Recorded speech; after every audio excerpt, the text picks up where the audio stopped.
बात करते हैं सूक्ष्म शरीर की। The invisible system behind your life. मन, बुद्धि, अहंकार, चित्त और प्राण, आपकी पूरी दुनिया इन्हीं की रचना है। 3 प्रकार के शरीर होते हैं। 3 बॉडीज ऑफ ह्यूमन एग्जिस्टेंस क्या होते हैं? पहला है स्थूल शरीर, जिसे फिजिकल बॉडी हम कहते हैं इंग्लिश में। ये हमारा दिखाई देने वाला शरीर है जो भोजन, पानी और नींद पर चलता है, बदलता है और एक दिन नष्ट हो जाता है। दूसरा है सूक्ष्म शरीर, सब्टल बॉडी, तो अक्सर लोग उसको देख नहीं पाते। ये अदृश्य इनविजिबल इनर सिस्टम है जहाँ thoughts, emotions, desire and energy flow होते हैं।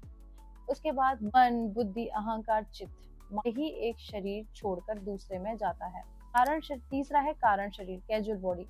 ये सबसे सूक्ष्म स्तर है जिसे कम लोग जानते हैं, जहाँ हमारे गहरे संस्कार, कार्मिक इम्प्रेशंस और अज्ञान छिपा होता है।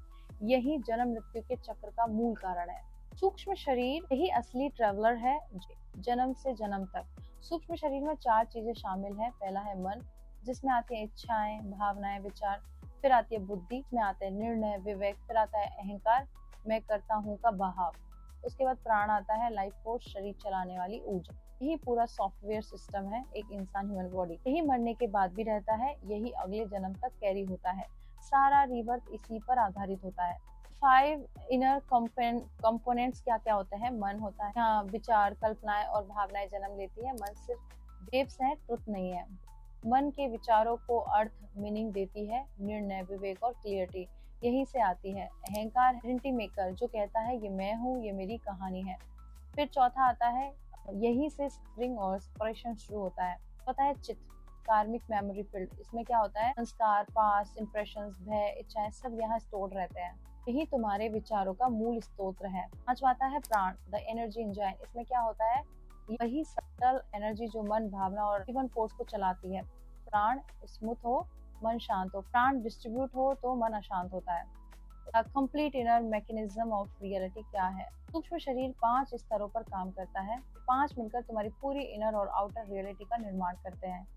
चित्त अपने भीतर स्टोर संस्कारों और इंप्रेशन से विचारों के बीज भेजता है। मन इन सीड्स को विचारों और भावनाओं का रूप देता है। वह तरंग है, स्थिर नहीं, सत्य नहीं। बुद्धि इन विचारों को अर्थ देती है। यही अर्थ अनुभव बनता है। यही अनुभव तुम्हारी दुनिया बना देता है। अहंकार उस अर्थ को पकड़कर उसमें मैं की पहचान बनाता है। यहीं से व्यक्तिगत कहानी, संघर्ष और सफरिंग की शुरुआत होती है। प्राण उसी पहचान की कंपन को बाहरी संसार में प्रसारित करता है और यूनिवर्स ठीक उसी वाइब्रेशन के अनुरूप परिस्थितियां और अनुभव तुम्हारी ओर खींचता है। चित्त क्या है? द कार्मिक फील्ड। चित्त वह सूक्ष्म क्षेत्र है जहाँ तुम्हारे सभी संस्कार, स्मृतियां, भय, इच्छाएं और पिछले जन्मों के इम्प्रेशंस बीज की तरह संग्रहित रहते हैं। यही तुम्हारी इनर रियलिटी का मूल स्तर है। मन के लगभग 90% विचार चित्त से ही ऊपर उठते हैं। विचार तुम नहीं हो, वह चित्त की प्रतिध्वनि है। चित्त भारी हो तो मन भारी होने लगता है। चित्त हल्का हो तो मन हल्का हो जाता है। चित्त ऊर्जा नहीं है, ये एक प्रोग्राम है जो तय करता है कि तुम किससे डरोगे, किसकी ओर आकर्षित होगे, कौन सी स्थितियां तुम्हारे जीवन में आएंगी और तुम संसार को किस लेंस से देखोगे। हर अनुभव चित्त में एक छाप छोड़ता है। इन्हीं छापों से अगला विचार बनता है, विचार से आइडेंटिटी बनती है और आइडेंटिटी से अपनी ही जैसी रियलिटी को आकर्षित करती है। डिस्कनेक्टेड महसूस कराता है ज्ञान। तो इस तरह से मेरी ये जानकारी अच्छी लगी है तो मुझे सब्सक्राइब कर लीजिए, वीडियो को शेयर कर दीजिए। मेरे साथ बोलिए नमः पार्वती पते, हर हर महादेव, शिव शंभो, राधे कृष्णा।